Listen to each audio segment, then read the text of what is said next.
I sat on the porch and watched the sun set over the western Catskill Mountains. The hut, which could not be called a residence, had only one large room and a fairly spacious covered courtyard at the back. This room has a small kitchen, an attic bedroom, and a small bathroom with a shower on the other side. This part of the Catskill Mountains is largely undeveloped. Without industry, agriculture would be practically impossible to exist, and there would be nothing to exploit. Tourist attractions are located in the south and east. This is a great place if you want to be alone and close to nature. "Your thoughts are worth a penny," he said. "Save your money, I don't have any," I replied. Her name was Annette Moran Grafen von Kaburoit. I met her in Montreux on the shores of Lake Geneva. More or less, he came looking for me. I ate at one of those expensive cafe restaurants that seem to be everywhere in Switzerland. "Is this chair occupied?" she asked. "Don't worry." But he did not move the chair to another table as he had planned. She immediately sat down. She answered me with a questioning look. "I want to practice my English." "How do you know I speak English?" "Most Americans are like that," he said with a familiar laugh. "This is a funny song that shows that all Americans are a little simple and therefore funny in their immaturity. This is the beginning." It was not difficult for him to seduce me. His reasons for wanting to do this were somewhere between funny and weird. I'm sure she really loves sex and enjoys it, but only on her own terms. He gets bored easily and is constantly on the move. Since we arrived in the Catskills, she has hiked every trail, swum in every stream, and discovered all kinds of activities I never knew existed. The locals loved them. Why not? I was happy to spend my money, and it looked good. She's not what I would call sexy. He's 1.80 m tall and slim. She has a beautiful oval face, blonde hair, and light blue eyes.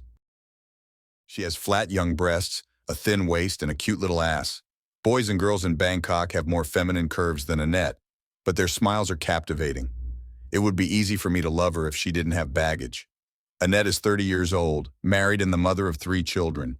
All boys go to school like girls. The count, that is, a count of sorts, usually travels with one of his lovers. In his absence, Annette performed on shows and wrote many travel books. But she told me that when they were at home together, it was only on business. "It seems you have put a lot of effort into becoming a German nobleman." She is a blood relative of her husband, a cousin. It was almost an arranged marriage, although she said they were very much in love. After 6 weeks of living together, I realized that his view of love had little in common with mine. "You left your wife after 19 years because she only had one lover?" she asked me, surprised by my shocking behavior. "I do not like him." She was laughing. "You've been married too long to use that excuse. Besides, you're lying, especially to yourself. Your anger cannot hide the pain you have caused. It's hard to lose your husband, father, and son. The reason must be more important than what you said. I don't want to be stepped on." Nonsense. It could lead to separation or divorce, but completely breaking up an entire family for the sake of sex? No. I think you're one of those hopeless romantics. You're looking for something that you'll never find because it's only in movies and books. Actually, in fact, we take what we can get and are grateful. "How could I put up with what she did?" I asked. She laughed angrily. "Because you can't live without her, and you can't live without the other women you're running from. You can't even face them, so you hide. You are afraid to return to them, because without them there is no life." Unfortunately, he was right, at least emotionally. Before Annette arrived, he lived a lonely and aimless life. It's amazing what you're missing. The way your daughter smiles. Kiss your wife first thing in the morning. Your mother calls you every week to tell you all the family news, and you know very well that she calls just to find out how you are doing. It's just a trap. If you give in, they will bind you so tightly that you will never be free. Annette was right. I didn't go. I ran away. I couldn't go back because I might never find the strength to leave.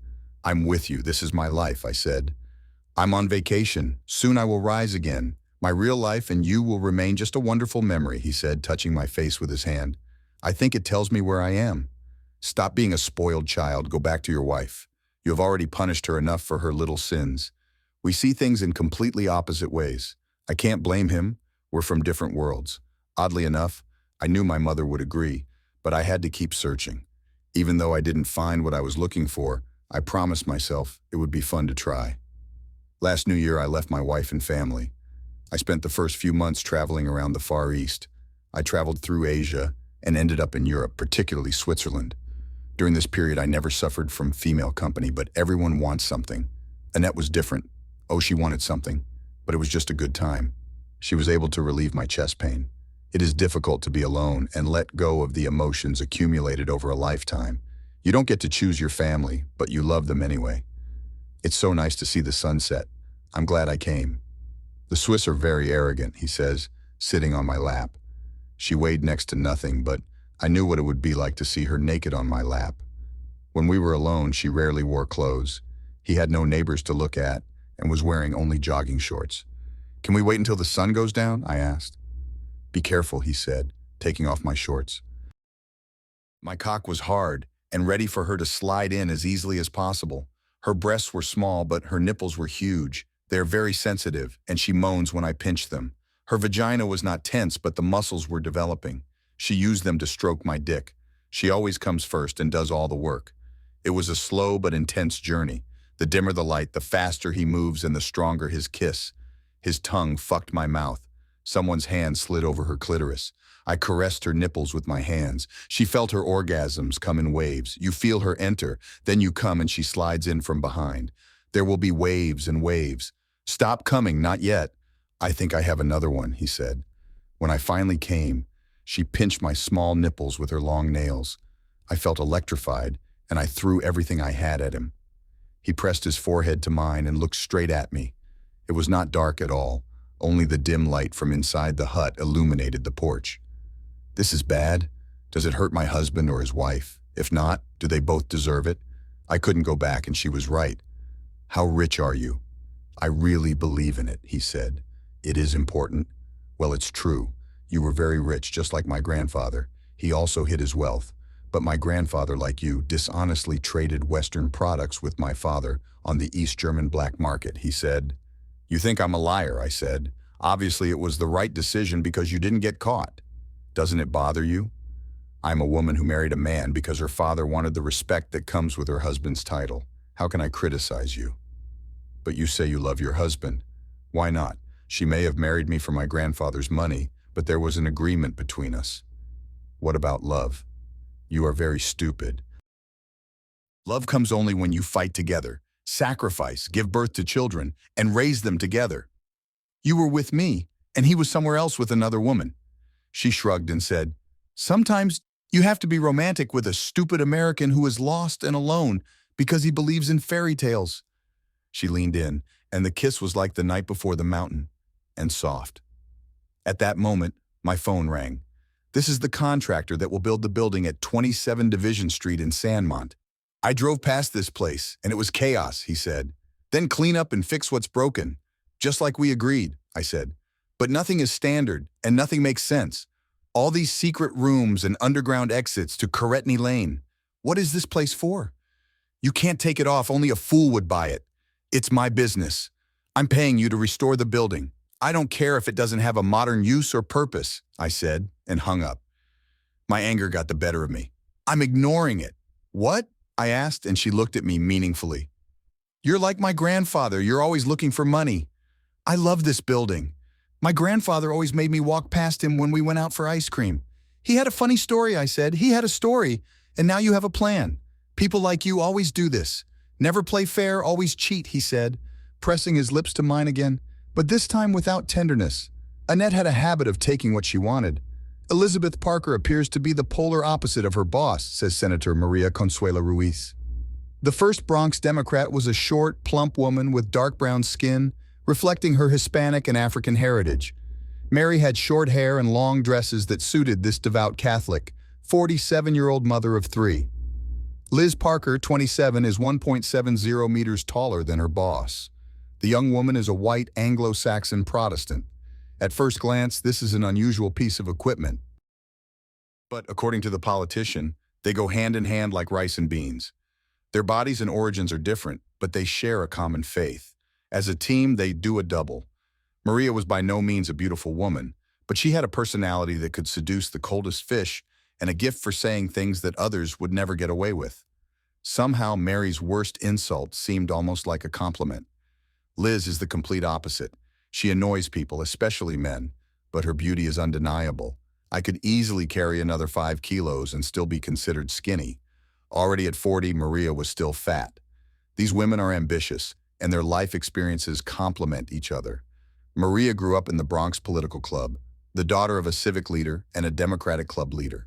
The 22-year-old woman, fresh out of City College, is married to Salvador Ruiz, a veteran businessman with 40 years of experience. So I hope to live a quiet life.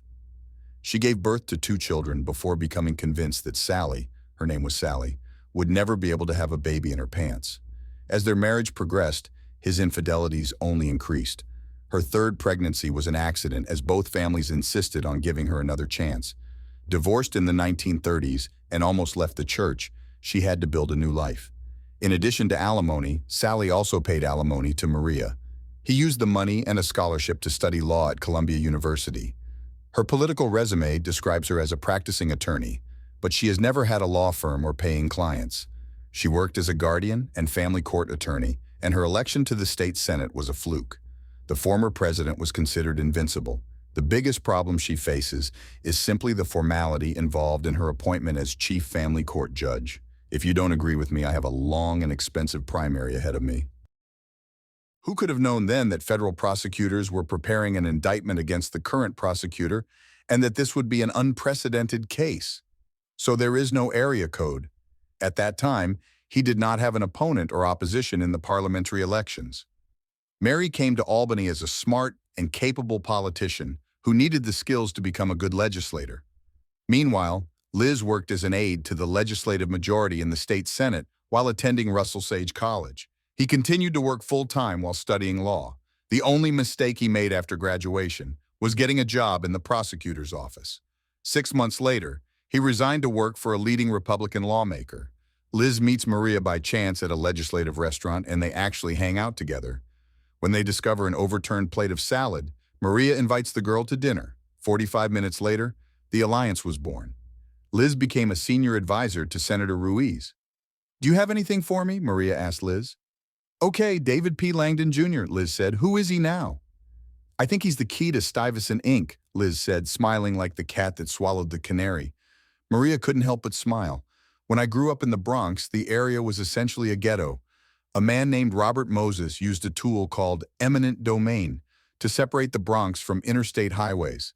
The entire area was demolished. The rest of the road is impassable. The limited access road is flanked by businesses on one side and residences on the other. What was once a series of middle-class neighborhoods became overnight one of New York's worst slums." When Mary was a student at City College, a professor encouraged her to read Robert Caro's biography of Moses, the power broker. If Maria could achieve anything as a legislator, it would be to reform the state's practice of expropriation. During his first weeks on the job, he heard rumors that Stuyvesant was somehow manipulating the system. This risks creating a scandal, which in turn could lead to major reforms. Liz placed Langdon's papers on the table and handed them to Maria. "He's 46 years old, married for 20 years, and has twins, both Wesleys," Liz said. "It is very expensive." They paid the woman. He worked for a small, well-known domain company along with a small company. But in at least 90% of the decisions that benefited Stuyvesant Limited, he was the lead attorney for the landowners. "Could this be a coincidence?" asked Maria. "It's more of a coincidence that if you look at all of Stuyvesant's purchase and sale agreements, you will find that there is no attorney representing Stuyvesant. The Wyoming agent handles the entire signing process. Now, without a lawyer in New York, how can this work? We therefore believe that Attorney Langdon has ties to Stuyvesant. Somehow they found out in advance and then bought the neighboring property." While the deal was being discussed, Langdon knew everything that was going on. "You can't lose." "You think this Langdon guy can talk?" asked Maria. "Why not? He's a lawyer. If we call him to the commission, we know we are giving him immunity. Then he will be forced to speak or sent to prison. He's no use protecting his comrades." "But he may have problems with the federal prosecutor," Maria said. "So he spent years in a maximum security prison at the federal club. He deserves it." Doris Langdon clings to her lover. Mark is a tall, well-built man. As a lover, Mark is aggressive and dominant. He knows that he's attracted to women and he likes to please them. Overall, Doris found him to be a very good lover, and their romance was very exciting. If only her husband David had been more understanding. David had been in bad shape since she left him on New Year's Day, about 8 months ago. Apparently, he found out about this, and although all his relatives tried to reassure him that there was nothing to worry about, he ventured into the unknown. Doris was very worried. She loves this idiot. He was the man she married, and the man she wanted to grow old with. All she wanted from Mark was a little romance, a little harmless fun, and the feeling of being young and in love. David should have seen this, but of course he didn't. Let's be honest, David is boring. Always has been and always will be. He's a lawyer, for God's sake, and oddly enough, everything he does is criminal activity. Doris had no idea what her job was, but she knew it was boring. Mark is interesting, unusual, and in great shape. He was everything she was willing to give up in order to have a good home and a good family. Of course she doesn't like him. I didn't expect her to be able to do this. It was just an interlude, like the woman in the British film who meets a handsome man at the station, has a passionate affair, and then returns to her boring husband. But in the film, the husband understands. Finally, they were together, man and woman. David was gone, and she honestly didn't think he could take care of himself. He left the law firm. He had no money with him, just clothes and his beat-up Honda Civic. She was worried. David was never truly alone. Doris married him while they were at school together and used her family's money to supplement her income in the early years. David never made much money. In his best year, he earned $90,000. The same year, she earned $130,000 plus benefits as a teacher. I had health insurance. David couldn't even afford to get sick. Where is he and what is he doing? I was filled with guilt and anxiety. Everyone in the family said he would return. He will calm down and come back. What else can I do? As his mother said, he had no life without his family. She loves her daughters very much, and now does not talk to them because they took the side of their mother. Her mother was right when she said that Doris waited too long to find a lover. If the girls still needed David, he would never have abandoned them. I could escort girls to university. He was a man who always put his responsibilities as a father first. He needs to come back and become a good person. But 8 months passed and there was no news. You still think about him, Mark said, hugging her. I'm really sorry. There's nothing I can do.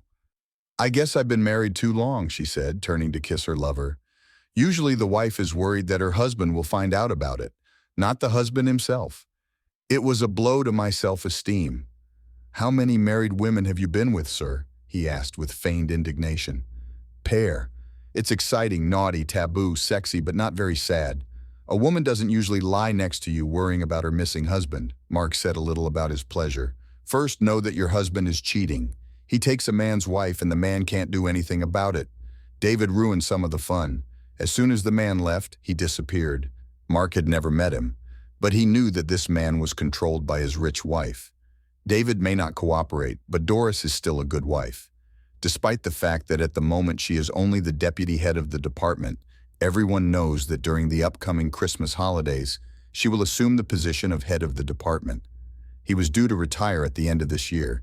It feels good to have a tenured assistant professor touch the sweet pussy of a new institution. I'm really sorry, Doris said. She grabbed his soft penis and began to caress it. What if I give you my full attention? Liz was shocked. Everything seemed so simple. The middle-aged father appeared before the committee and was given immunity in exchange for his testimony, simple and risk-free. If he refuses to speak, he will be humiliated, and this is good advertising for the senator. If you lie, you will be held accountable. Again, good publicity for the senator. But if he tells the truth, they will get the scandal they want, and the senator will become a hot topic. The problem is that there is no David Langdon. She started looking for obvious places where he worked, but he only called on January 2nd last year and said he was done. No one has seen him since he left, and what's even more alarming is that his job ended before he left. No one noticed this, but it was clear that he had been planning to leave for a long time. So how do you find someone who has decided to drop out of school? The Sandmont Bank Labor Day picnic is a great event that takes place not on Labor Day, but the week before it. Employees, families, and friends gathered at the Lamplighter picnic area for a great day of food and fun, more than 500 people in total. Chamois were masters, just as medieval princes entertained their servants. Liz accepted the invitation without hesitation. Many bowls care about happy hands. She was just one of many petitioners at the Chamois family table. The Chalmont family included the Boswells, the Langdons, and several other branches of this great family. Liz suspects that this picnic might be a good place to find out what happened to David Langdon. Your daughter should be there. You can't miss Landon's girl in her Daisy Duke halter crop top and shorts. These are two very sexy women. They seem to enjoy hanging out with guys, but they're also two responsible young women. They organized all the boys, played every game, and showed so much energy and determination that it was exhausting to watch. Parents can relax and have fun while the Landon girls look after the children. Of course, there are many young people who are happy to help. Liz had to laugh at and lie to the men, young and old, rushing to take care of the scantily clad Landon twins. Liz wandered around the establishment, trying to attract as many people as possible, while silently asking questions about David Langdon. The official version is that he was traveling, but no one seems to know where. It is rumored that he suffered a nervous breakdown in middle age and was sent away by his family to recuperate. Finally, he came to the tables in the garden of the Chamon family. The manager of the barbecue restaurant is a tall, blond, blue-eyed man, quite handsome, although a little rude. As she approached, he smiled as he saw a beautiful young woman getting ready among the crowd of potential suitors. During the investigation, Liz had already identified Langdon and most of the Boswells. The blond guy's name is Lawrence Boswell Jr., and the woman's name is his wife Anna. Liz discovered that she was quite famous. Boswell seemed to be having fun and didn't seem to mind that his wife was clearly flirting. "I'm very sorry, aren't I, Lawrence Boswell?" Liz said, walking up to Larry. "Yeah, but everyone calls me Larry." "Lawrence is my father," Larry replied. "I really want to meet you." "My name is Elizabeth Parker, assistant to the state senator." "Ruiz, yes, I know. I saw you at the Senate hearing on downtown redevelopment. This project was very close to my father's heart. I think he saw it as his legacy for the area," Larry said. Liz was familiar with the proposed project, a major redevelopment project for the former Sandmont Business District. Many businesses and homes will be expropriated. There were rumors on Capitol Hill that an agreement had been reached, but it caused a rift between father and son. Larry Jr. opposed the project because he believed it would take away too many small businesses and families. For this reason, she's considered a weak sister. Larry mentioned the project and it gave Liz the push she needed. "Well, I'm guessing you consulted with your brother-in-law David Langdon about acquiring the land," Liz said, waiting for an answer. Larry frowned. "Dave is unavailable right now, taking a break from his life." Liz is fed up with the corporate line. "Look, let's be honest. The senator thinks there is a serious flaw in using eminent domain to move so many homes and businesses. He wants to bring in experts to discuss these issues. We tried to contact Mr. Landon about this, but he seems to have disappeared. Can you tell me how to contact him?" Larry now looked awkward, but before he could say anything, the conversation was interrupted by an incredibly beautiful woman. "My husband left me. Thanks, Larry, but the days of hiding the truth must end. We don't know where he is or if he's still alive." The woman Liz is now meeting is Dolly Silk Langdon. Doris looked like a woman in deep sadness, and Liz felt sorry for her. "I'm so sorry, Mrs. Langdon. I don't want to interfere in your personal affairs, but we would like to discuss this with your husband. With all due respect, I understand where your daughter gets such beauty from." Liz tried to leave, but Doris grabbed her arm. "Please, if you find my husband, tell him. Tell me to ask him to come home." Liz felt like an idiot when she realized that these people had no idea that the man they thought was a loving husband and father was actually a criminal. How can a man treat his family this way, and why? These people had money. They didn't need to steal it. He couldn't help but think that David Langdon was a heartless man. Annette returned to her hometown to live a middle-class life and write her latest travel book. Rupert von Cabroit has returned from his latest business trip. As always, things didn't go the way my father-in-law wanted. He was disappointed in the old liar. However, something has changed. This time the old man was kinder, or as kind as the man who had been kidnapped and tortured by the Stasi in his youth. We must respect that the man never spoke about this, and according to legend, did not name a single name. Earl Rupert knew he had no place in this league. I needed more than courage to play it. To do this, it is necessary to break Jack's nerves of steel and criminal mind. Rupert knew that alone he could never achieve what the old man wanted. He felt that something was wrong with his wife. He cared about Annette. They were distant relatives, and their marriage was arranged, but he would not have married her if he did not love her. He believed that her feelings for him were sincere and deep. "What is the problem?" "You haven't been yourself since you came back from the States," he said, looking at the kitchen table. "No. Have you ever wondered what it would be like to find love?" I mean, like in the novels. Rupert deliberately refused to smile. I think you are allowing yourself to be infected by naive Americans, he said. They did not hide their affairs from each other. They carefully hid this from the public. But when they got married, they promised each other that they would be honest and remain friends no matter what. Rupert is a real aristocrat, but the title does not bring money. Annette's grandfather was rich, but her father was an unknown East German. This is not a love marriage. So far they've kept their word, but Rupert hates it when she sleeps with other men. He knows that he is selfish because he loves women and does not want to limit himself to one woman. But he always thought Annette was special. She was always reserved and thrifty sexually. Rupert thought she was a woman, top of the class, or even top of the class. This American is a different story. Apparently he went where no one had gone before. Did you think about that? Don't think too much about it, but I feel like there could have been more, he said. Then she jumped up, walked around the table, grabbed her husband and kissed him. Come on, friend. Let me forget about this, he said, leading Rupert into the bedroom. This is a wonderful place. How did you find it? Sheila Morgan told Liz Parker. They had lunch at the Ilium Cafe in Troy. This is a nice, casual place with a full breakfast menu. The locals know the little things, Liz said. Sunday was Labor Day. As they say, the senator returned to his home in the Bronx to squeeze out the meat. After work, Liz runs into her old high school friend Sheila, who is going on a college trip with her daughter Paula. The mother and daughter visited several schools during a trip to the Hudson Valley. In Troy, they visited Liz's alma mater, the Russell Sage School for Girls, and Rensselaer Polytechnic Institute, a large, well-equipped school. Paula is only in second grade, but the trend is that she starts exploring and planning early. I still can't believe how much you've grown, Liz told Paula. Well, being a big girl, maybe you can convince my mom that I don't need someone around me every minute. That's why you need your mother to take care of you, Sheila said, hugging her daughter tenderly. Oh, look, isn't this the same English teacher who taught yesterday? Said Paula. Liz sat with her back to the door, but now he turned and saw Doris Langdon walking with a tall, handsome black man. He put his arm around her waist, and they both sat down at a corner table and kissed tenderly. It was a short kiss, but there was something lasting about it. I think yes. What's his name now? Sheila asked. Doris Langdon, ma'am. This is not your husband, Liz said, unable to hide the disgust in her voice. Don't judge, Elizabeth. We can't know all the facts. You'll have to forget Edward someday, Sheila said. Who is Eduardo? Paula asked. It's like a regular snake in your pants, Liz said. Sheila laughed and told her daughter that she was too young to hear the story. It's really not that big of a story, and it's still heartbreaking even after all these years, that's for sure. Edward Ryan is the most handsome boy in his class at the State University of New York at Albany. They plan to get married after their first year of law school. Until one afternoon, Liz unexpectedly canceled class.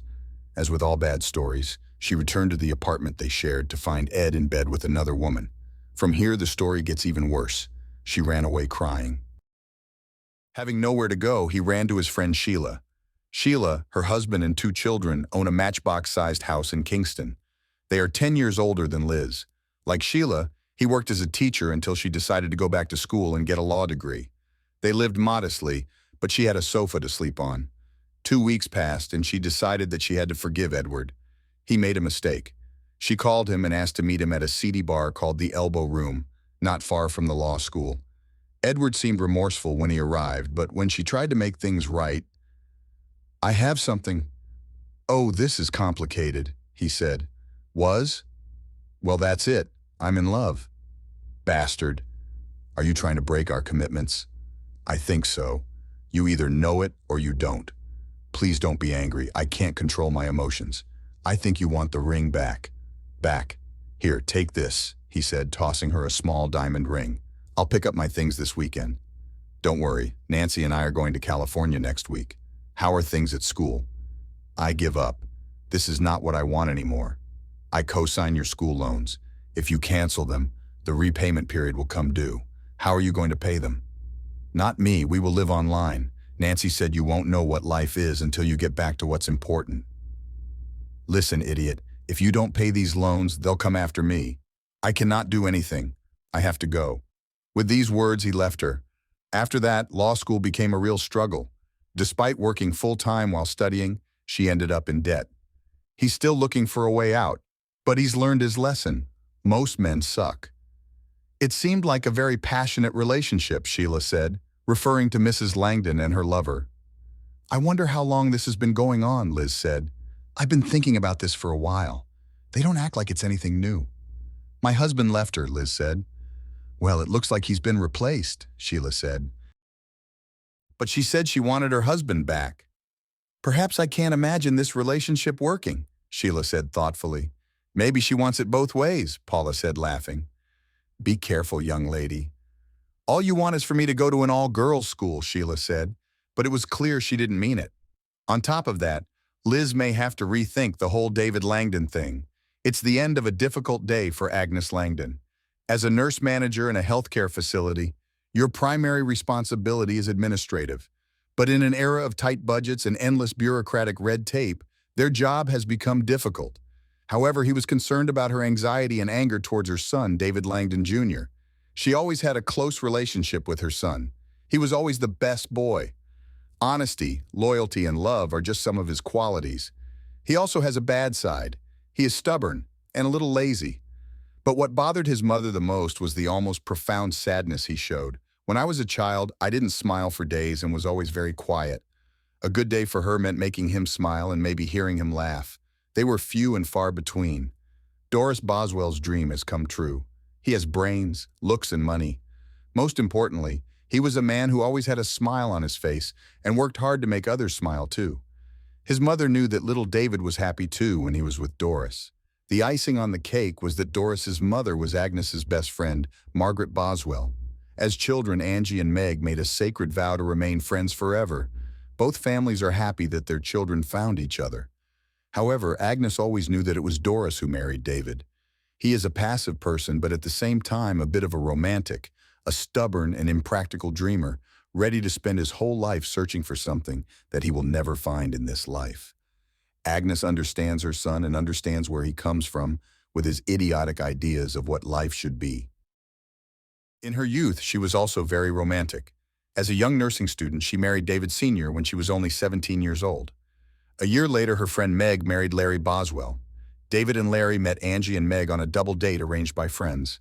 They pair Meg, a rich girl from Sandmont, with Larry, an equally rich boy from Boswell.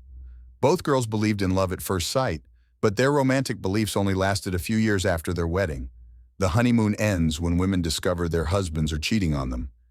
Dave and Larry became good friends through the friendship of their wives. It was only natural that they would go on a trip together with several boys. When Meg proves to Agnes that the fishing trip was just to make friends, poor Angie is devastated. Meg is part of the Chamon family, which means a lot of money and prestige. Also, as a devout Catholic, you won't be able to get a divorce if you can. Angie's situation was even worse. She was never as sophisticated as Meg and had never used birth control. David Jr. was only a year old and had just discovered she was pregnant again when Meg told her about David Sr.'s infidelity. From Angie's point of view, she had no choice but to stay in the marriage. Staying is all you do for the sake of your children. Only little Dave remained, who became the center of his mother's life. After all, David Sr. wasn't a bad guy, and most of the time he was a loving husband and a good father. I'm a little lost. Angie can handle it, but the romance is gone, replaced by bitterness and pain. Doctor. To Indonesians, Supam Putra was large, recently hospitalized, and seemingly isolated. Like most doctors who flirt with nurses, he's not looking for a meaningful relationship, just having fun. Angie then worked as an operating room nurse, struggling to maintain the family budget and trying to cope with her husband's infidelity. Dr. Tan, as the nurses called him, was attentive and generous to the tall, blonde nurse with a typical American build. If things had been different at home, Angie would not have given in to his advances. But she needs a man's shoulder to cry on. She needs to feel loved.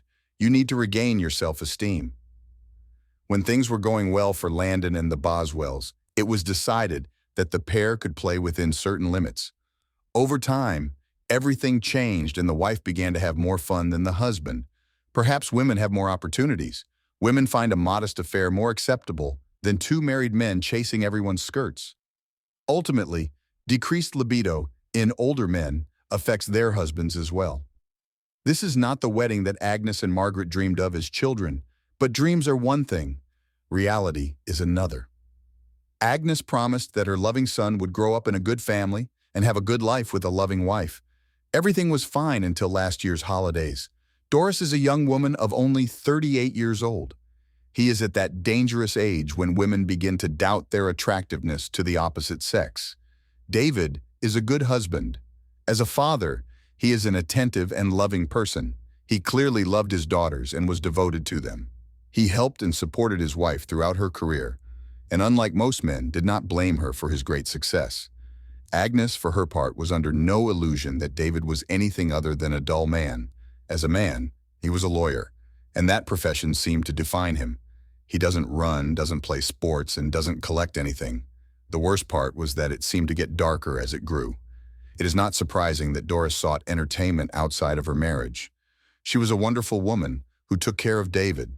He is not the kind of person who can do everything alone, and Doris is the complete opposite, confident and independent. As she got older, Doris's appearance seemed to improve. She is one of those women who transforms from a sweet girl into a beautiful woman. Is it any wonder that she found a younger and more handsome man? But a woman also has a head on her shoulders. She doesn't want to leave her husband and is simply looking for a discreet relationship. Why did David leave? He's a smart man. I should have known that I couldn't leave everything behind and survive.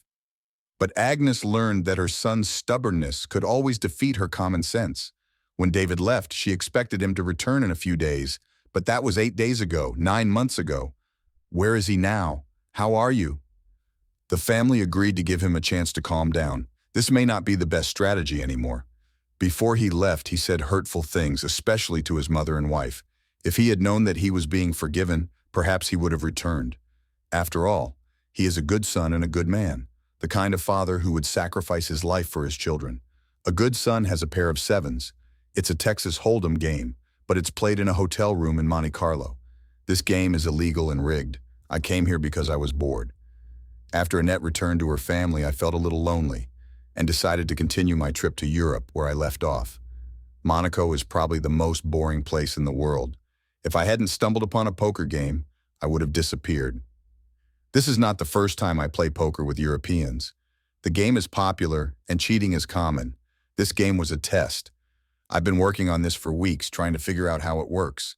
The game always involves at least 5 players. 3 of them were regular customers and were involved in the solution. The 4th is this guy, always a rich and easy player. And the 5th is a conservative player like me who plays well. It is possible to add a 6th or 7th player, but this is not necessary. The point is, these guys are amazing, and frankly, they can win. But this will require more time and effort. I'm focused on defeating the imposter. What else can I do? Today's target is German businessman Felix Gunther. He lost 200,000 euros. He was a gentle and seemingly rich man, but even he felt hurt. I lost almost $20,000, but that's about to change. We're still playing, I said. I think it's better to emphasize an American accent when communicating with some Europeans. They expect it, and if you want to deceive a scammer, it's wise to meet their expectations. The game is very simple. The game we are playing is missing some cards. These cards belong to the player to the right of tonight's big winner, Stephen LaCour. The 3 sharks take turns deciding who wins, but the game is the same. Between each deal, they draw a few cards and hold them until they are needed. There was a merchant there. His name was Franco. If I had a last name, I would never understand it. The problem is that he has a caffeine addiction. Usually, like the rest of us, she goes to the bathroom every 2 hours, but today we got a new waitress. Very attentive and very attractive. Michelle was wearing a very short skirt and a blouse with too many buttons undone. I paid more attention to her than to the game, and she immediately started flirting, trying to make sure all the glasses were full, including Franco's cup of coffee. When Franco needed a break earlier, I naively suggested that Michelle deal the cards. In this position, I could see her breasts clearly. The others laughed, but they didn't care. Michelle is not only a sexy waitress, but also an amazing mechanic. It's not a car, it's just a card. And it's humble. It has real skills. When I saw the King of Spades and Queen of Hearts on the flop, and then the 7 of Diamonds, I knew what was in store for me. The friend sitting opposite was holding a pair of kings given to him by his ally. In return, he offered me a small raise, and then I asked him about the problems. Who, sir? "What's on the table?" said Stephen. "Good, because I gave it my all," I said, setting aside 2 wads of money. "If you remove the 20 euro notes from the obverse, each one will consist of new 500 euro notes." I saw that old Stephen was pale, but how could he lose? He fought with 3 kings against a stupid American who had been watching a sweet waitress lose all night. "What's happened? Should we call you Stephanie?" I asked with the greatest American insult. "I'm talking on the phone with my cheeky friend." He smiled and gave my 7 cards to his king. When Diamond Jack passed out, I thought he and his partner had orgasmed. When Franco returned to the room after visiting the bathroom, Michelle smiled like a whore and threw a 4th 7 on command. "Oh, I'm so sorry, sir," he said, as if showing genuine pain. Naturally, the shark suspected that they had been deceived, but exactly how remained a mystery. "Well, American friend," Gunther told me in the bar after the game, "the look on Stephen's face was almost worth my $200,000. He then added, "You are a very lucky man." "No, this is your refund," I said. "But I can't accept it. You win." "No, I cheated just like everyone else. The only honest person in the game is you." At that moment, Michelle appeared in a black dress, so tight it looked like it had been painted. I gave him the amount of euros that could be used to drown a goat. "Thank you. Whenever you need a mechanic," she said before falling asleep. Gunther could hardly contain himself. "But why, my friend?" asked. "There's really not much you can do," I said. "Okay, then come with me home and see your family. They will have to return from my relatives. I can guarantee you the best schnitzel in Germany," he said. So I came to Stuttgart. Ollie Blackstone is a retired NYPD officer who can't stay home. They said I could find anyone. He didn't always do it legally. "Sorry, Maria, bad luck." I followed him to the Catskills, but when I got there, he was gone. Senator Lewis had known Ollie since childhood. The short, fat black guy that everyone underestimated was his old friend. It was he who resolved the problems with his ex-wife and helped reach an agreement and get her into law school. "It's not your fault, Ollie, but you have no idea where he went?" "No. The guy obviously didn't run or hide. He lived with a woman for some time in the Western Catskills. She was German, beautiful, and married. The locals considered him a real lover. I like the kind of man." At the same time, Maria could only smile. David Langdon, what a good liar. "How do you know that this woman is German and married?" "Most of the people in this forest, I mean the people in the forest, are white. Many of them are of Irish or German origin.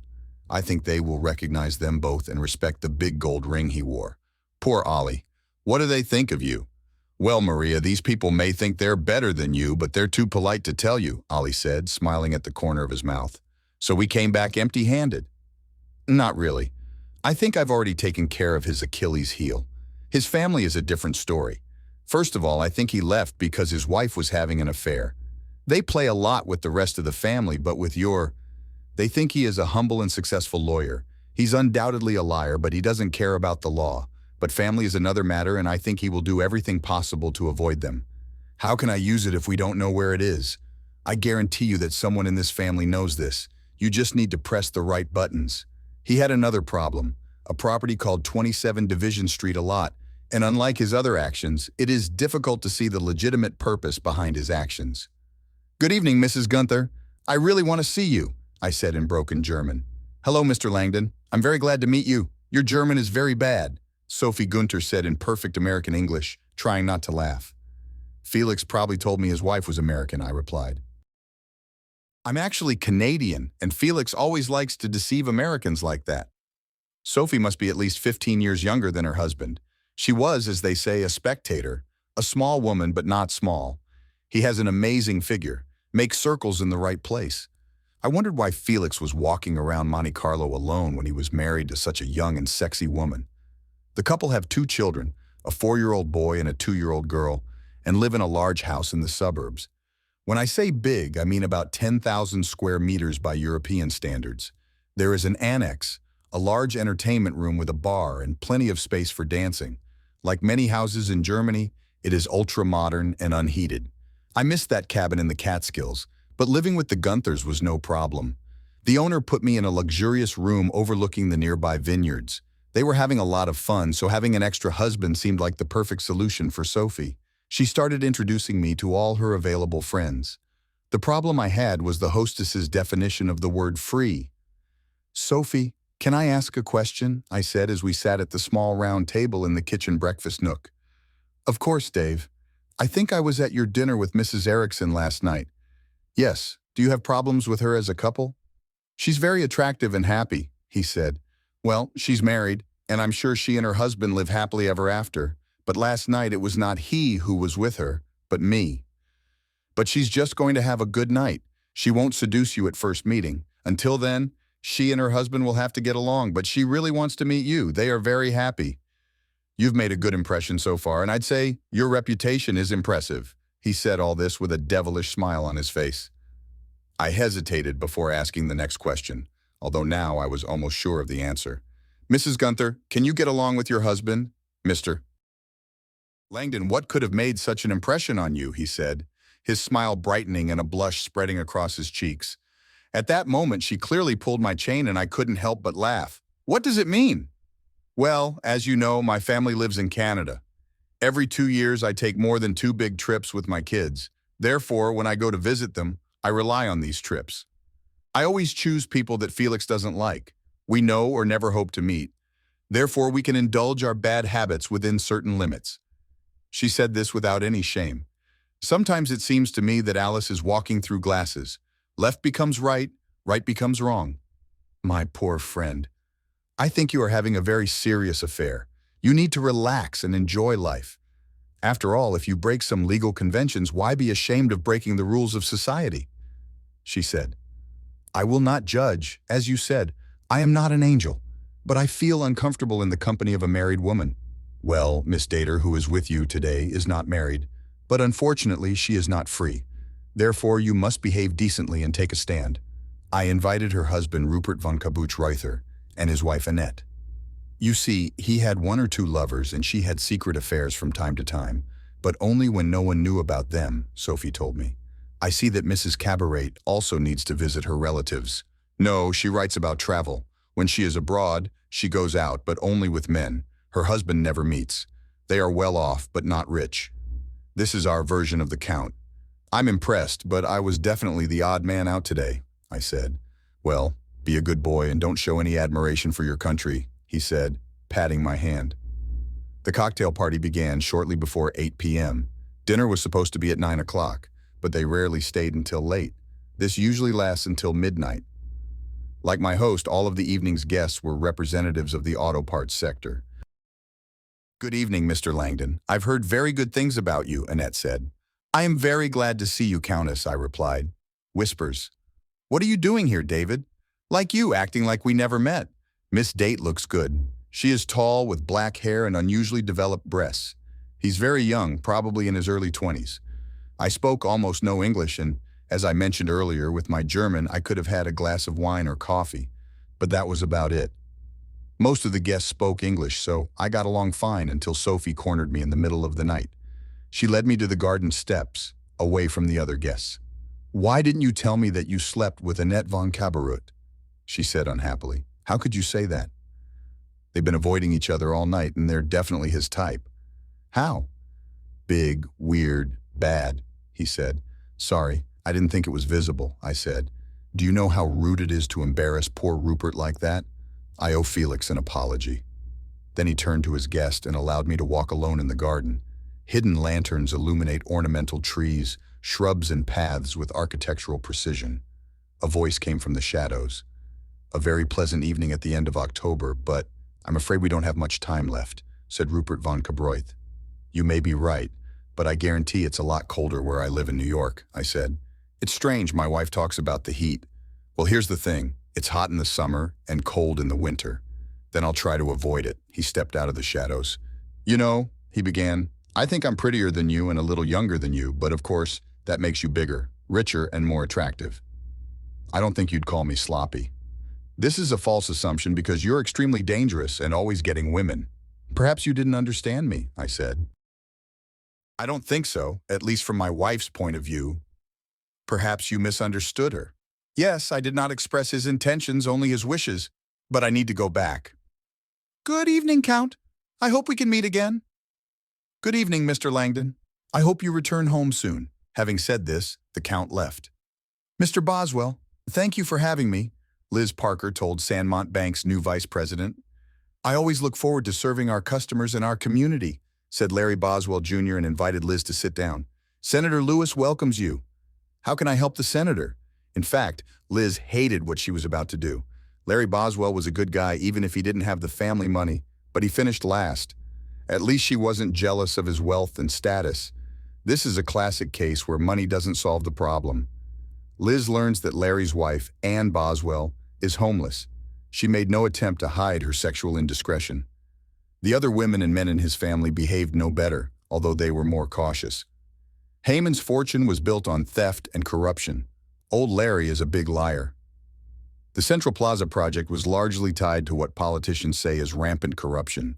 If Central Plaza is completed, most of the members will stay there for life, or at least until the next election and the next redevelopment of the Albany Pig Barn. Liz discovers that little Larry knows none of this and is open to everything.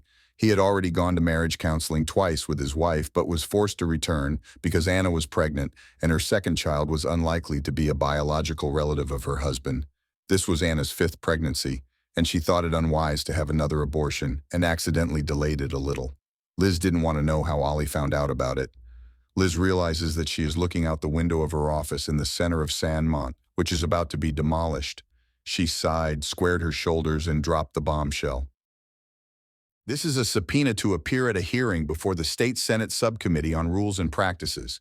This is a relatively new organization, and we are investigating allegations of misconduct through the state's eminent domain process, Leeds said. The documents were delivered. Larry. But I don't know anything about expropriation. I assure you I had nothing to do with the Central Plaza project. Oh, we know, but you know where your brother-in-law and closest friend David Langdon is. David knows everything, chapter and verse. He's a real expert on corruption and expropriation, and we completely screwed him, he said, taking out a huge document from his briefcase.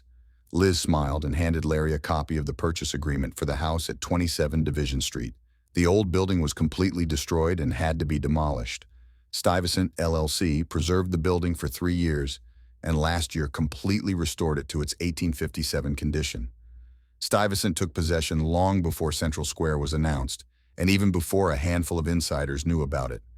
The property described in the deed is essential to the project.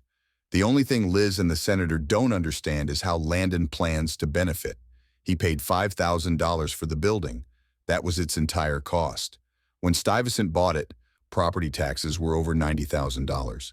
Langdon paid these taxes to save the building from collapse and then invested heavily in restoring the building to its former condition. If the territory of the building were confiscated, a maximum of $5,000 could be returned. Langdon will forfeit all taxes paid, as well as all costs of repairs and reconstruction of the buildings. It seems stupid, but Langdon wasn't stupid at all. Ollie found Langdon through contacts in Europe who thought he was there. Surprisingly, some Interpol employees have heard of the lawyer. Today it is known that the card reader is involved in fraudulent games, but the details are unclear, and its whereabouts are unknown. "But he's a gambler and a liar," the source said. "Look, Dave is not who you think he is. He has marital problems and is a hopeless romantic. He cannot cope with the situation and runs away." "Mr. Boswell, your records show that Dave acquired significant real estate on behalf of his company long before the project became public knowledge." As Liz spoke, Larry looked down and saw the name on the certificate. He threw it like it was on fire. Then he stood up abruptly, turned his back to her, and looked out the window. He lowered his head and whispered, "Stuyvesant." "Does this name mean anything to you?" she asked him. Still looking out the window, he said, "I don't think you've ever heard of Peter Stuyvesant." "Governor of the colony of New York," he said. "No, Peter Stuyvesant was the last Dutch governor of New Amsterdam. He had to cede the colony to the British, and it became New York. Through the new monarch, he provided the inhabitants of the colony with the most favorable conditions. People maintained their religion, faith, and character. I think I still miss him. It's a reverse joke like Dave's. The sovereign state of New York is confiscating people's property, but he and Stuyvesant are fighting back. So you believe me now? He's not a bad person. Please. He was just because his wife is a whore just like you." As she spoke, he turned to her. "Sorry, I didn't mean." "You know about Annie," he said in a disappointed and tired voice. "Please, I'm so sorry," he said. Larry sat down again. "What do you want?" "All you have to do is testify and we will grant you qualified immunity. He will settle the situation and may have to reach a deal with federal prosecutors, but you shouldn't have any major problems during Ray's 2-year trip. Maybe Brooke. She plays tennis? He asked, forcing a smile. What if he doesn't come back? It will be very unpleasant for the family. Many people could get hurt. Your loved ones are not saints. Of course, we don't want to use this, but the senator will do it. Liz never returned. Politics is a dirty game. Yes, I will talk to the family first and then to David. He is a good guy. I doubt he'll throw them all under the bus to save himself. He got up to leave but couldn't go. He had to explain himself. What the senator is trying to do is change the system to help a lot of people who can't defend themselves try to understand. If there was another way to do good, sometimes we would have to do terrible things. He added, she says. She talks like a woman, he said. It's not fair. If I had time, I would tell you what a man once did to me. So believe me, I have no sympathy for his wife or Mrs. Langdon. Are we comparing injuries now? Think about it. We don't even know the father's race. There seems to be a lot of possibilities. Liz didn't answer and quickly retreated, but what she really wanted to do was run to Lawrence Boswell, hug him, and comfort one of the few truly good men she knew. They met in Agnes Langdon's kitchen, a large farmhouse-style room that Agnes had recently renovated. They are distributed along one side of the long table in the shape of a precise shaker. The twins complete the group, Agnes in the middle, Doris Langdon on the right, and Larry's mother, Margaret, on the left. Larry didn't invite these people. He believed that they had no authority in the matter and would only create confusion. I have to tell you something, he began. Does this apply to David? Asked Doris. Larry felt her pain. He knew she was suffering, and it wasn't the first time he wondered how his friend could endure the pain caused by his actions. Well, today, a woman named Elizabeth Parker came to see me. She's an advisor to Senator Ruiz. They're looking for David, Larry said. Did you tell him that we did too? Inez asked. No, because I know where Dave is. I didn't tell you because I wanted to stay in touch with him. If I betray his trust, he will cut me off. Maybe you can at least tell me how he is, Larry's mother said. There is no reason. The most important thing is that if David needs anything, someone will know, Doris said. Well, what's the question? What does the senator want? Asked Inez. Well, David has been thinking about demolishing the property, and I'm afraid it's time to pay the full price. What does it mean? Asked Inez. Larry explained. I checked Stuyvesant's things this afternoon. The land he bought looks suspicious. But why doubt David? Asked Doris. Because he left here with nothing and didn't seem to need the money.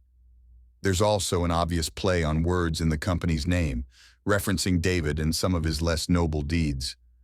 I don't think my son could have done anything wrong, Agnes said. I'm not accusing him of any crime, but I have to admit that the circumstances are suspicious. We need to talk to him, Doris said. We'll call you as soon as we're done, Larry said. I need to talk to my son, Agnes demanded. He didn't talk to you directly and interrupted me when we were trying. If he was talking, at least we knew where he was and that he was okay, Larry said. He is trying to convince these dominant women that the men they have forced to do what they want will no longer listen to them. Can you at least tell him I love him? Asked Doris. Yeah, tell him we miss him, and it's time for us to go home, the twins agreed. You see, I said it from the very beginning, but now there is an accusation. If he returns home, he may end up in prison. He's a lawyer and he knows it, so what should I ask you? Said Larry. Tell him that no matter what happens, I will support him. If you don't come home to help us, I understand. But when he comes, no matter what he does or what happens, I will never leave him. Doris tried not to break down. Telling my son that we forgive him, like Doris said, is what he needs, Agnes said. Well, if we spend every penny, we'll have to save it, Larry's mother said. The women began to cry. Larry knew what he had to do, and it was a lie because he knew what Dave wanted, and that was the excuse. He wanted them to apologize and promise not to bother him. The problem is that they don't believe his actions are truly wrong and can't imagine letting him go. Larry didn't think they could free David, which David unfortunately knew. But hey, what's the point of having good friends if they can't tell you what you want to hear? Very impressive, Felix, I said. We passed the Stuttgart auto parts plant. My friend and host for 6 weeks, Felix, is the president and majority owner of this auto parts manufacturer. I hope you're impressed, Felix said. How can I help? This place is very efficient and clean. I didn't expect the factory to be so clean. What else do you need? Are there fat people everywhere? He said and patted me on the shoulder. My intuition told me that the invitation to speak was beneficial. One could say that being a lawyer is too long, but Felix wanted something. He and his wife Sophia are always very happy people, but the last few weeks I felt like they were looking at me as a bride-to-be. After dinner, the same auto parts manufacturer was present. They seemed to want to know everything, from what I ate for breakfast to how I slept at night. Felix leads me from the production site to the much smaller administrative building. 4 buildings on a 3-hectare site look utilitarian. The office building has 2 floors. The sales department is located on the first floor, and the financial and administrative offices are on the second. Felix showed me the engineering and warehouse buildings and finally the production stage. He was an excellent guide, but when he led me to his office, it was clear that the tour was over. His brothers Hans, Wilhelm Jenner, and Ulrich Franks were waiting for us there. Technically, the latter 2 are the CEOs of their 2 competitors. But competition is the last thing these people want. Ulrich, who was in his 40s, or Rick as his friends called him, had just taken over his father's small business. Willie Jenner was from East Germany. The man must have been over 60, but he looked only 50. He was a wise old fox of dubious reputation. "Good afternoon, gentlemen," I said. The response I received was, "Hi, Dave."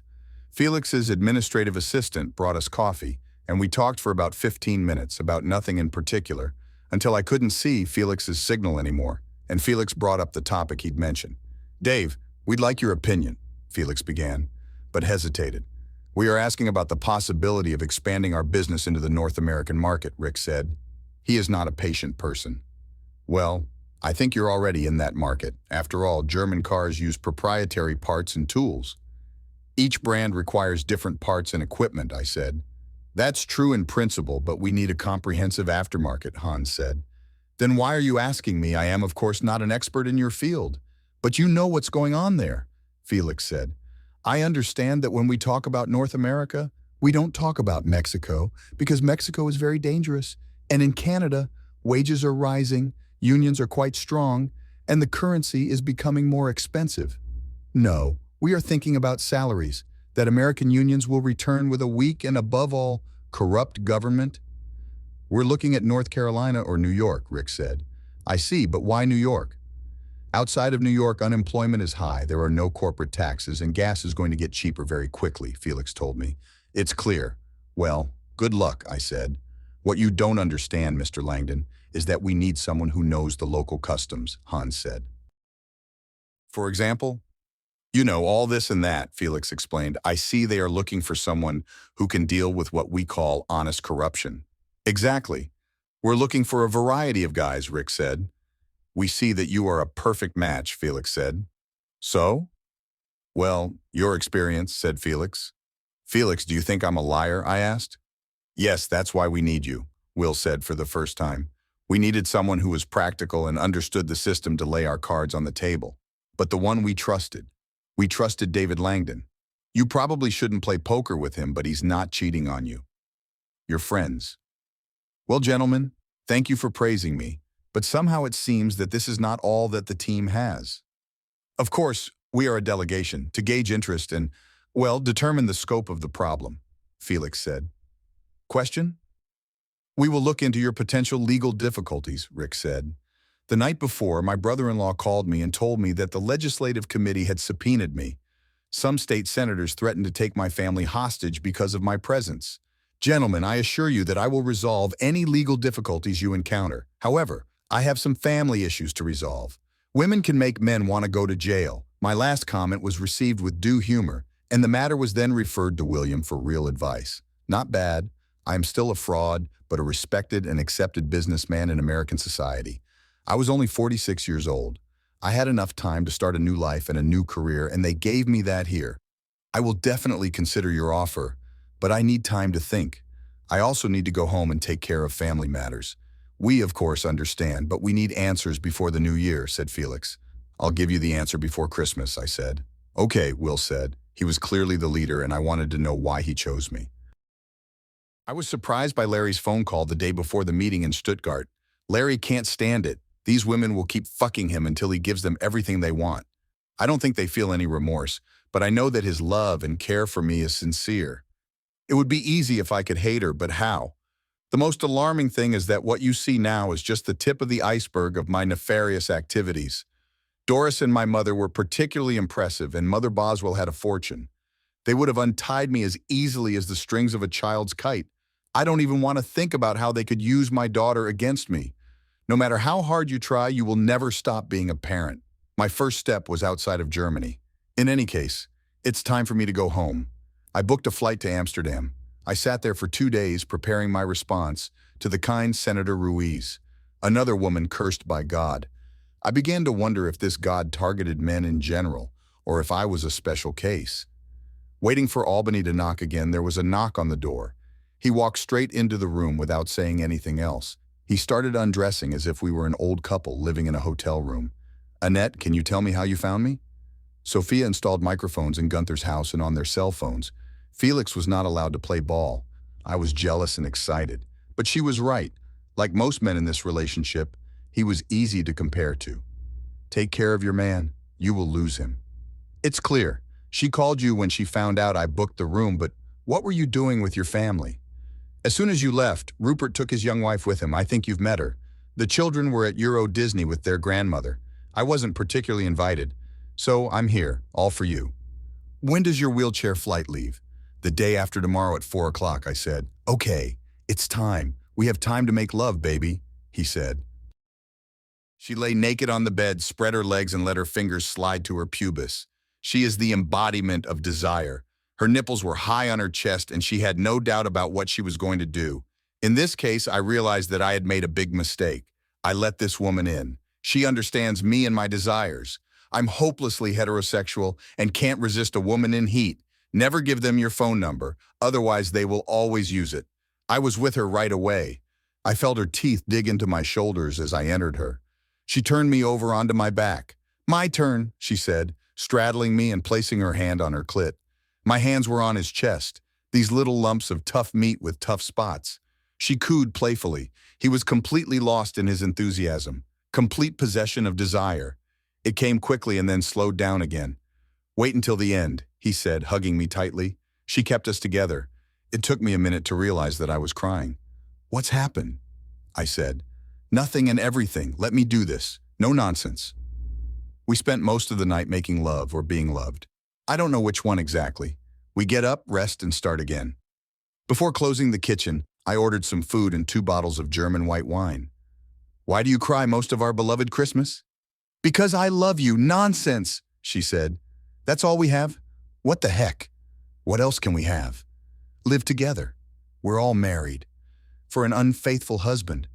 I have children who need me, and Rupert says you will accept William's offer and return to America for good. So your husband is involved in this. Did he tell you why William chose me? They say you are one of those liars who never abandon their friends. It's the same with Jenner. She's from East Berlin. He made money on the black market when the wall came down. You're just his type. Your husband must be like that too. Doesn't he work for Jenner?" "Yes, but this is purely a family matter, and my father will make sure that my husband's hands remain clean." "Rupert is not a professional thief like you," he said. "And your husband. What does he think about my new job?" "He was afraid that I would leave him for you, so he was glad that you left." "So you're here." "I'm here to tell you that I love you, and that you should go back to the woman you love, and forgive her for being an idiot. Women can be very stupid with men, but a good man should be understanding and tolerant. Otherwise, he is not a real man." Man. The sincerity with which he said this made me feel relaxed and happy. Annette was a special woman. We kissed. He didn't know how to leave her, but he knew that she would never leave her husband and children. He could sleep with any woman in Germany, and she would never leave. At best, she could sleep with another man and regain her self-esteem.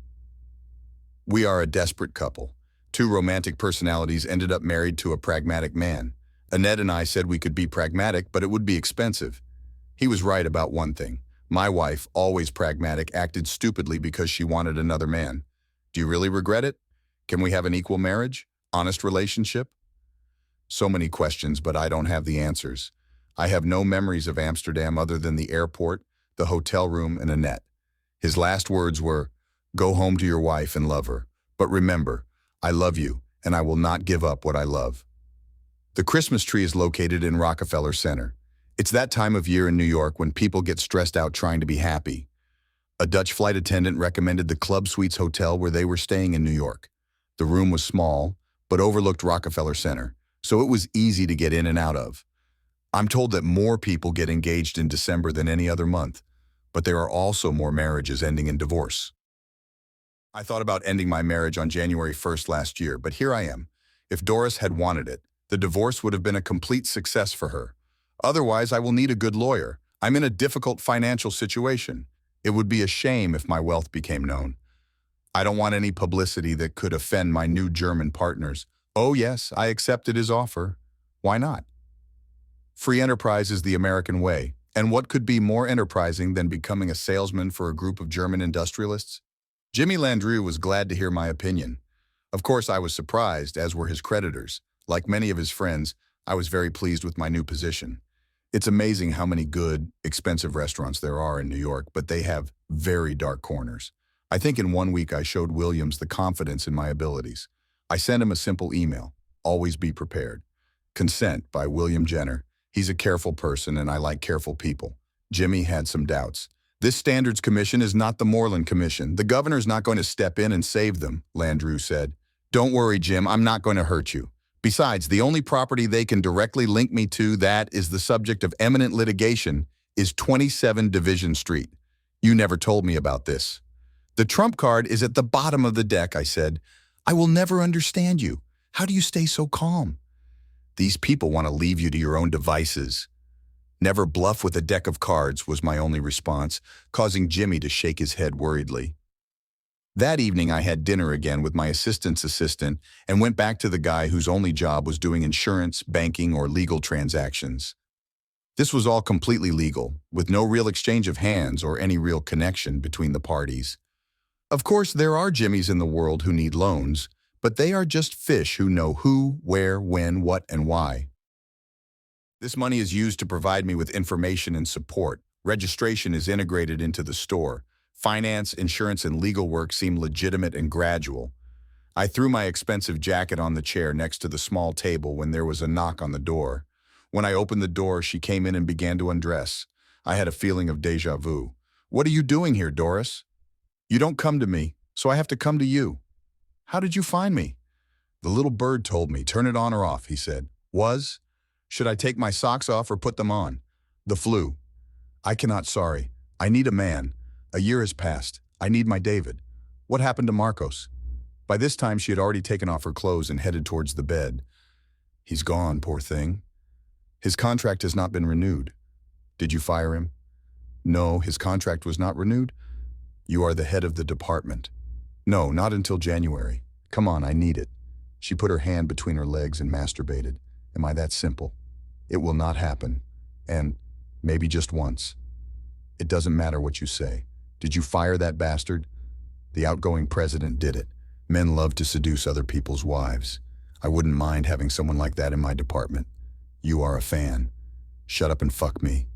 Then we slept together. I forgot how nice it is. She has a beautiful body and she knows how to use it with me. No woman could do to me what Doris could do. Only Annette is his opponent. I realized that these women, completely different from each other and coming from completely different backgrounds, were made of the same flesh and blood. They love sex, but they need love. They want to control themselves, but they keep their distance. You can be very practical, but also crave romance. But they always make rational decisions. This is a safe and selfish decision because it is the only possible path. My problem is that I can't do anything about it. This won't work, I said. Well, why not?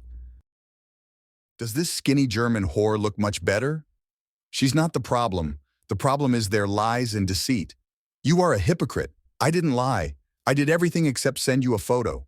As for lying, you did that throughout our 20 years of marriage.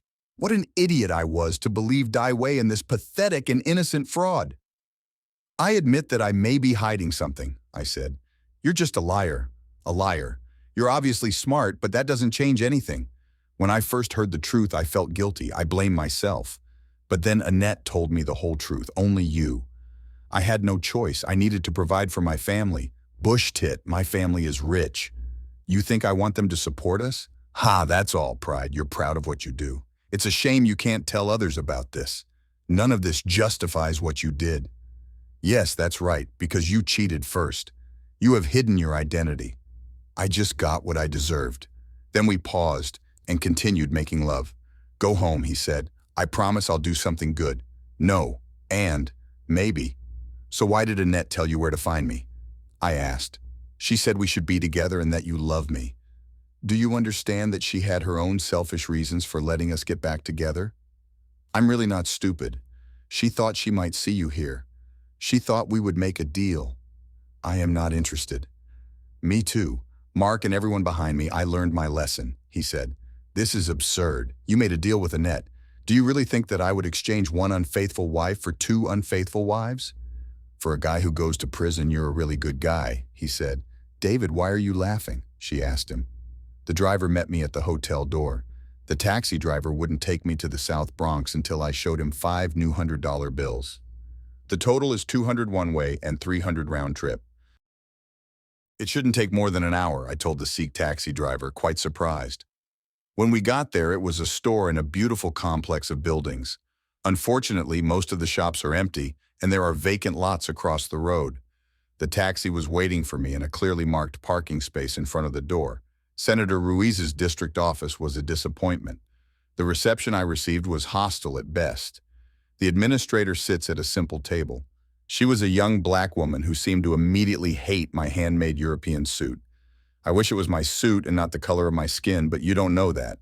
2 young Latinos sat at a card table working on what looked like voting records. When I entered, they stood up, as if I was calling them to fight.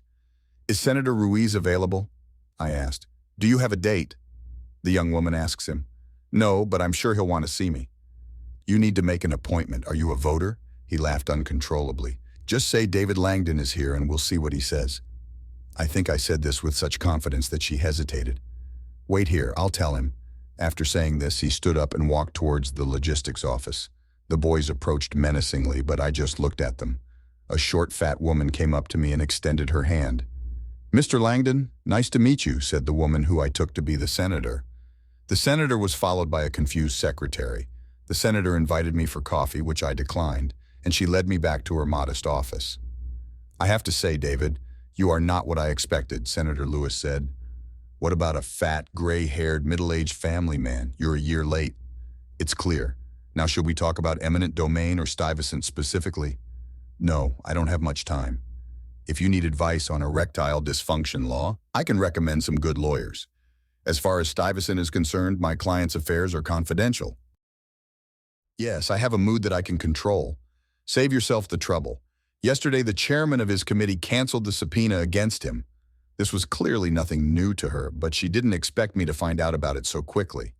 You are well informed. You should be on my team. So what do you do? The attorney, once a renowned eminent domain lawyer, is now the company's general counsel. I told you about the purchase of D-Side Street. If we knew about this, it would appear in the newspapers of Chaumont. Oh, I hope so. What else? I think so.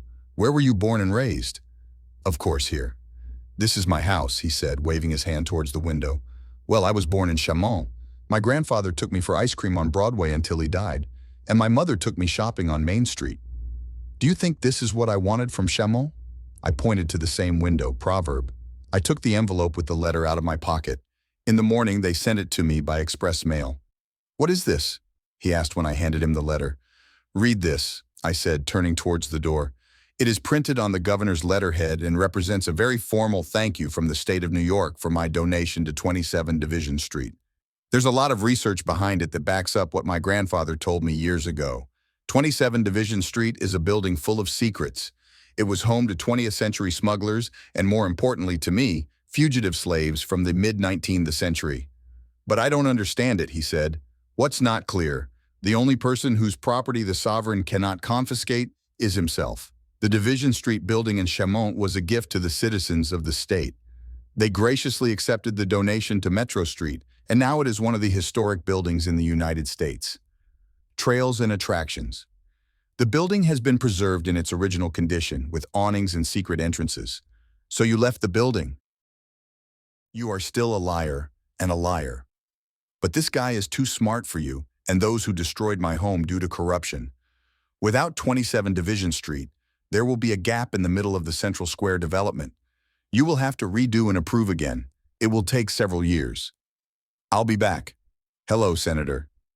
The senator could only look at the document and shake his head. The truth is more complex than it seems. For this man, it was more than expected. He's not a saint, but he's not a villain either. Conclusion. The Bush Memorial Chapel at Russell Sage College is a large neoclassical building. It's full today. Wilhelm Jenner was pleased that so many members of the Chamon family decided to take part. They told her it would be a quiet, small wedding, but the room was filled with representatives of various branches of the Chamon family and their German guests, including their daughter, Countess Kabuschreuth. The bride looked stunning in a simple white dress. She is several years younger than the groom. He was married before. It was a minor scandal and the reason why he, a Catholic, did not marry in the church. It was the bride's first wedding and she was clearly in love. Her only witness was her maid of honor, a short, fat Latina. The best men are another matter. He is tall, dresses expensively, looks like a lawyer, and is visually more dazzling than the groom. But no one doubted the remarkable character of the groom, Lawrence Boswell Jr., the new president and CEO of Sandmont Bank and Trust, or the chaste beauty of his bride, Elizabeth Parker. No one in the room could say the same about witness David Langdon or his wife. Wilhelm Jenner, who was present in the hall, was delighted to have the opportunity to communicate with Chamon's new employee. William was unsure when David offered to take over the bank after the failure of the Central Plaza project, but it all worked out. Now they are using other people's money and active government support to build their own facilities. David was the right choice. He was corrupt enough to make the necessary transactions. William only noticed this when Annette went to America with him. William did some research and liked what he found. As William's father-in-law had predicted, Annette's husband treated them with respect. Unfortunately, Rupert brought little profit to his business.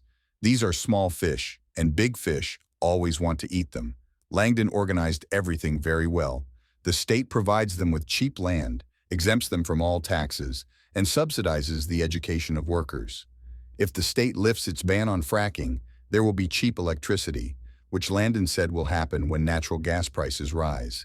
Today's marriage solves one of their problems, the handsome Senator Ruiz. Langdon tricked them with this historic building scam.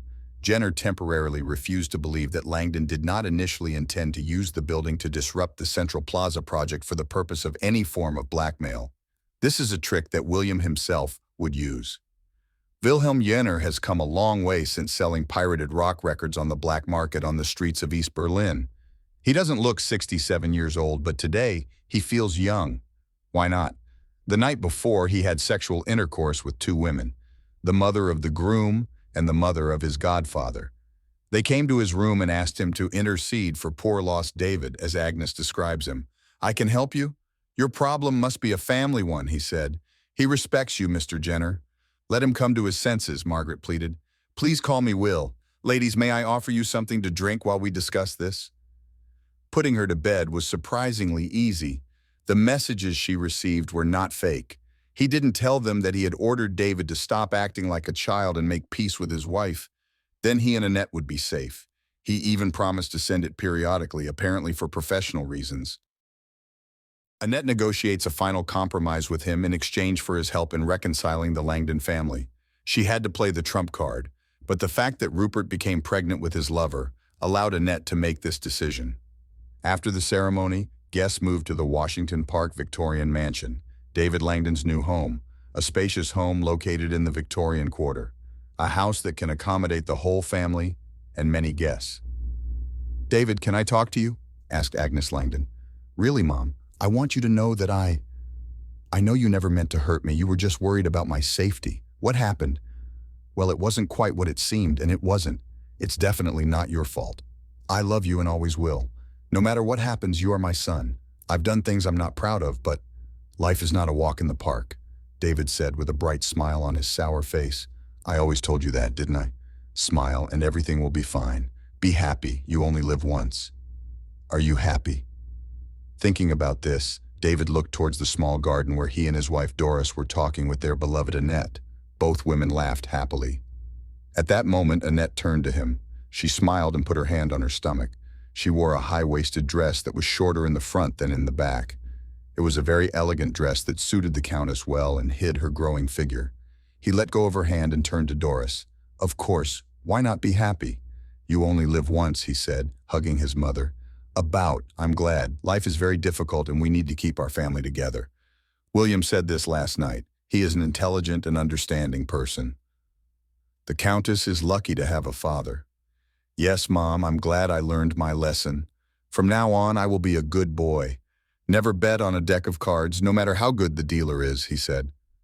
Agnes, confused by his last words, followed his gaze across the room, where Doris stood next to Annette Marlene Grafen von Cabulus, the daughter of her new lover, who hopes that her latest pregnancy will give her the grandchildren she dreams of.